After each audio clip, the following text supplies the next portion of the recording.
अब रुक करते हैं ग्लोबल सरसों बाजार की तरफ, जहां तेजी का दौर लगातार जारी है। खास बात यह है कि उत्पादन का अनुमान बेहतर होने के बावजूद सरसों के भाव लगातार विदेशी बाजारों में ऊपर जा रहे हैं। पिछले एक हफ्ते में कनाडा के विनीपेग बाजार में नवंबर सरसों फ्यूचर्स करीब 4% से ज्यादा बढ़कर 828 कनाडाई डॉलर प्रति टन पहुंच गया। वहीं यूरोप के मार्टिफ बाजार में भी सरसों के भाव 2% के आसपास बढ़े और 549 यूरो प्रति टन हो गए।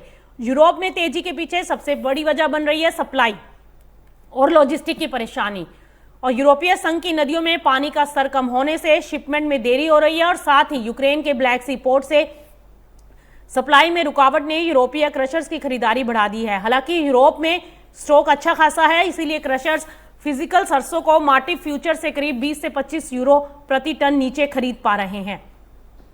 अब अगर यूक्रेन की बात करें तो ग्लोबल तेजी का असर वहां घरेलू बाजारों में अभी ज्यादा दिखाई नहीं दे रहा। यूक्रेन के क्रशर्स ने अगले 2 से 3 महीने की जरूरत का कच्चा माल पहले ही खरीद लिया, इसीलिए प्लांट डिलीवरी भाव करीब 20,000 से 21,500 यूनिया प्रति टन के आसपास है। लेकिन एक्सपोर्ट के मोर्चे पर लॉजिस्टिक बड़ी चुनौती है। यूरोपीय संघ के लिए रेल एक्सपोर्ट क्षमता सीमित है और रोड ट्रांसपोर्ट की लागत 20 से 40% तक बढ़ गई है, और इसी वजह से यूक्रेन की पश्चिमी सीमा पर सरसों के भाव बढ़कर 21,500 से 22,500 यूनिया प्रति टन तक पहुंच गए।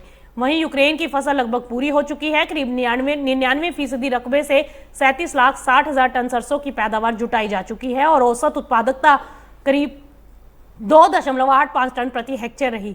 आगे 2026-27 सीजन में यूक्रेन से सरसों का एक्सपोर्ट करीब 18 से 20 लाख टन तक रहने का अनुमान है, जबकि घरेलू क्रशिंग बढ़कर 16 से 18 लाख टन हो सकती है। यानी ग्लोबल मार्केट में उत्पादन की तस्वीर बेहतर होने के बावजूद लॉजिस्टिक पोर्ट की दिक्कत और यूरोपीय क्रशर्स की डिमांड सरसों के भाव को सपोर्ट कर रही है।